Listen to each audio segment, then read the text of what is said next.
Alors, nous, aujourd'hui, nous pouvons parler des impacts que la puissance de la résurrection a sur nos vies. La puissance que la résurrection peut apporter sur chacun de nous. La puissance que la résurrection peut donner sur la vie de chacun de nous étant chrétien. Pour toute personne qui croit à l'évangile, c'est quoi la puissance de la résurrection du Seigneur dans sa vie?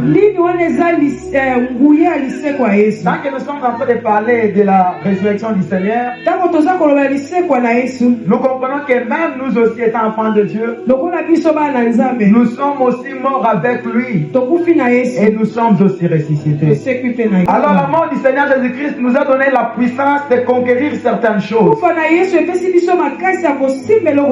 que Jésus-Christ lui-même étant ressuscité a pris la conquête sur les morts ainsi que sur les vivants. Quand Jésus-Christ est ressuscité, il a eu de l'autorité sur les dominations. Il a donné aussi ce pouvoir sur le disciple. Il leur avait dit, partez partout dans le monde entier, prêchez l'évangile. Quand nous allons prêcher l'évangile, c'est pour conquérir le monde et le ramener vers Jésus-Christ. Et chacun de nous a la mission de conquérir dans sa propre vie aussi. Hormis conquérir d'abord les âmes pour le Seigneur Jésus-Christ.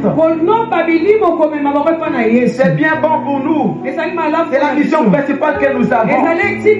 Mais que chacun de nous aussi doit aussi conquérir dans son domaine. Dans tout ce qu'il doit faire dans la vie quotidienne. C'est le message que je vous apporte aujourd'hui. Ce soir, nous allons parler de la conquête. Alléluia. Amen. Que chacun de nous puisse conquérir dans son territoire partout où il doit être. Parce que la résurrection du Seigneur nous donne la capacité de conquérir. La résurrection du Seigneur donne la capacité de nous en sortir dans la vie. La résurrection du Seigneur Jésus-Christ donne la capacité de conquérir certaines choses dans nos familles. La conquête, c'est la façon d'aller vers quelque chose qui a été promis. Dieu avait promis. Et il faudrait maintenant atteindre l'objectif. Et pour atteindre l'objectif, il faudrait conquérir. Il y a deux enfants de Dieu aujourd'hui.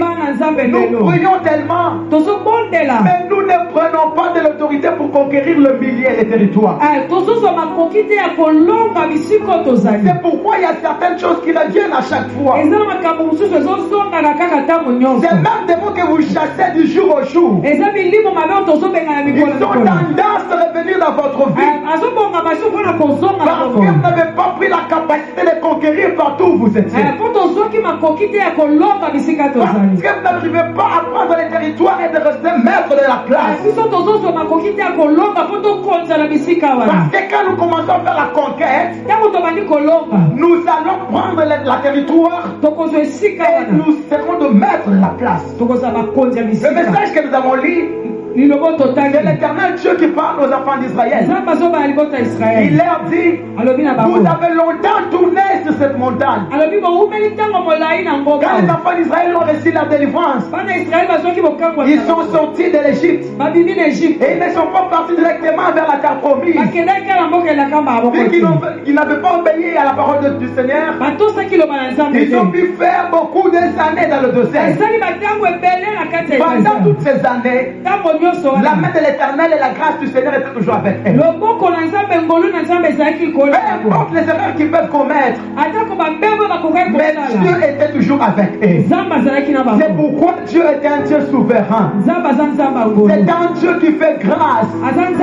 C'est un Dieu qui est miséricordieux. Il les soutenait.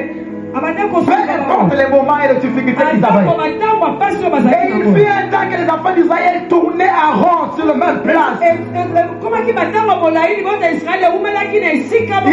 étaient sur une montagne. Ils ne pouvaient pas s'en sortir et voir d'autres villes. Ils étaient en train de tourner à rond sur une même place. Et le Seigneur Dieu leur dit, vous avez trop longtemps tardé sur cette montagne. Alors dis aux enfants d'Israël, vous devez sortir de cette montagne. La première des choses pour que la conquête puisse commencer dans ta vie, pour que tu puisses vaincre certaines choses dans ta vie, tu dois d'abord écouter la voix de Dieu. Peu importe les difficultés que tu puisses avoir dans la vie, la voix de Dieu est une puissance qui va te faire lever de là où tu es pour avancer. La conquête commence par la parole de Dieu. Dieu ne peut jamais t'envoyer sans pour autant envoyer sa parole. Même si lui n'est pas avec toi, mais sa parole serait certainement avec toi. Jésus-Christ avec le disciple, Jésus leur dit, partez de l'autre côté de la mort. Mais Jésus-Christ reste à la montagne. Les disciples sont partis sur la barque et l'eau était agitée. La mer était agitée. Alors tandis que les vents soufflaient de gauche à droite, les disciples ont eu la crainte. Ils s'étaient effrayés grâce à cela. Ils ont ignoré que le Seigneur Jésus-Christ a la capacité de dire un mot seulement même à distance et la mer peut se calmer. C'était ce jour-là que les disciples, Jésus n'était pas sur la barque, mais ils avaient la parole faite chair. Parce que les Christ leur avait dit qu'allons aussi de l'autre côté de la mort. Et lorsque Jésus te parle qu'allons aussi de l'autre côté, il sait certainement la mission qu'il a commencé avec toi. Il a dit à Abraham, lève-toi. Il a d'abord commencé par la parole. Il lui dit, quitte la maison de ton père, le pays de ton père, quitte ta nation, ta patrie. Alors tu iras là où moi l'Éternel je t'enverrai. Dieu commence toujours par donner sa parole. Dans cette vie que nous sommes, chers enfants de Dieu, il y a la part de Dieu, il y a aussi la part de l'homme. La part de Dieu, c'est de te parler. Lorsque tu t'accroches à sa parole, tout ce que tu feras réussira. Parce que sa parole est une boussole qui va guider ta vie. Peu